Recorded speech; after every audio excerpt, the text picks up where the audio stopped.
Saya Ferdinand Hutahayan. Kita kali ini membahas tentang program Wakil Presiden, lapor Pak Wapres.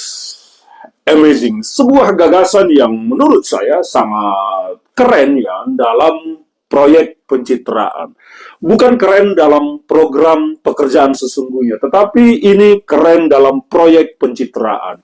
Saya secara pribadi mengapresiasi entah siapapun konsultan politik dari Gibran Rakabuming Raka sebagai wakil presiden yang berhasil menggagas, harus saya katakan ini menggagas, meskipun sebetulnya lapor-lapor begini sudah banyak diterapkan oleh wali kota, bupati, gubernur, sudah banyak.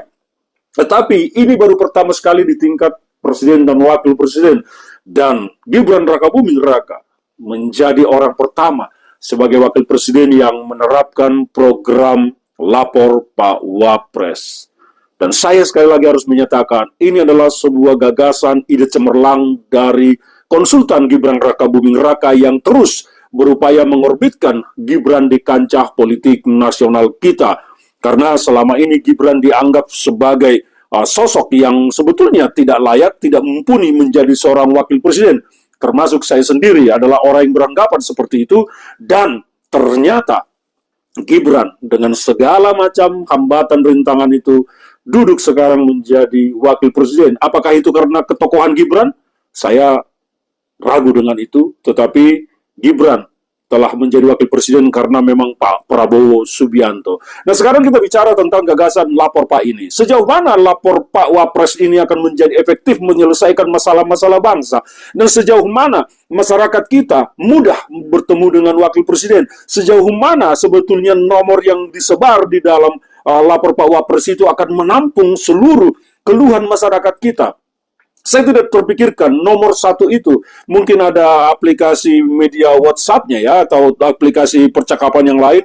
Saya tidak tahu, tetapi kita anggaplah dari WhatsApp. Saya kepikiran bagaimana kalau tiba-tiba 1 juta pesan, 1 juta masyarakat kita mengirimkan pesan ke nomor tersebut. Apakah akan bisa ditampung oleh wakil presiden dan semua permasalahan itu akan ditampung, ataukah ini hanya sebatas proyek pencitraan belaka bahwa seolah-olah wakil presiden sangat peduli dengan masyarakat, sangat care dengan apa yang terjadi masyarakat, dan akan menampung semua keluhan masyarakat dan akan menyelesaikannya? Tidak semudah itu. Bagi saya, apa yang dilakukan oleh Pak Wapres ini lebih kental nuansa politiknya. Memang setiap orang berhak ya, punya hak konstitusional dan punya hak asasi manusia untuk terus meningkatkan dirinya di kancah politik, mau jadi apapun dan dengan cara apapun sepanjang itu halal dan tidak melakukan cara-cara kotor. Dan cara yang dilakukan Gibran ini menurut saya adalah cara yang cerdas dan cara yang memang akan mampu mengangkat popularitas dan elektabilitas Gibran Rakabuming Raka dalam kancah politik ke depan nanti. Tetapi pertanyaan kita, kalau kita mau bicara objektif, sejauh mana aplikasi lapor Pak Wapres ini akan bisa menampung keluhan masyarakat, dan sejauh mana laporan-laporan itu akan diteruskan oleh wakil presiden ke pihak-pihak yang memang membawahi masalah tersebut?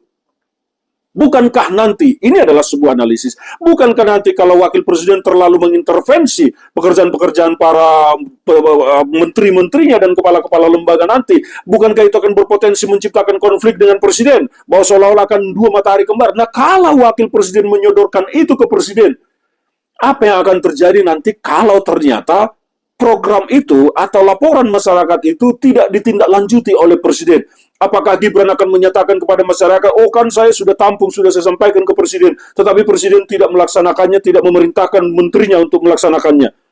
Wow, potensi konfliknya sangat tinggi. Maka saya pikir bahwa apa yang diluncurkan oleh Gibran ini sebagai program lapor Pak Wapres ini tidak lebih dari sebuah proyek pencitraan belaka yang memang sangat penting bagi Gibran untuk menokohkan dirinya terus ke depan. Dan dengan adanya ini, saya melihat bahwa secara politik Gibran akan semakin jauh meninggalkan siapa-siapapun sosok-sosok yang berpotensi menjadi wakil presiden pada 2029 nanti. Kita berasumsi bahwa Pak Prabowo pasti akan masih maju running menjadi presiden dan tidak akan ada yang bisa melawan. Ini asumsi sekarang ini. Dan pertarungannya adalah pertarungan di wakil presiden. Maka seperti AHY, Agus Harimurti Yudhoyono, Mbak Puan Maharani, dan tokoh-tokoh lain yang layak menjadi calon wakil presiden akan semakin tertinggal oleh Gibran Rakabuming Raka dengan program ini.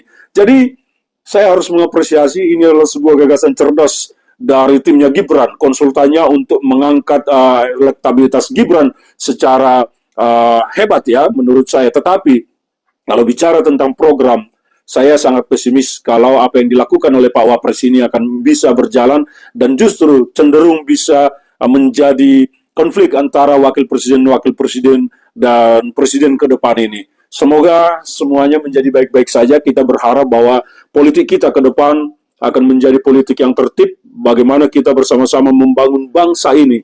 Karena sebetulnya aplikasi-aplikasi lapor Pak Wapres ini sangat tidak penting untuk sekarang karena kita punya jajaran sampai ke bawah. Tugas Presiden dan Wakil Presiden justru bagaimana mengkoordinasikan jajaran sampai ke tingkat bawah pemerintahan nasional kita ini berfungsi untuk menampung keluhan masyarakat. Kalau semua ditumpahkan ke lapor Pak Wapres, bagaimana kalau 1 juta orang, 2 juta orang, 3 juta orang tiba-tiba mengirimkan pesan ke nomor tersebut? Yang ada handphone itu pecah. Ini adalah pendapat saya sebagai praktisi di dunia politik ini.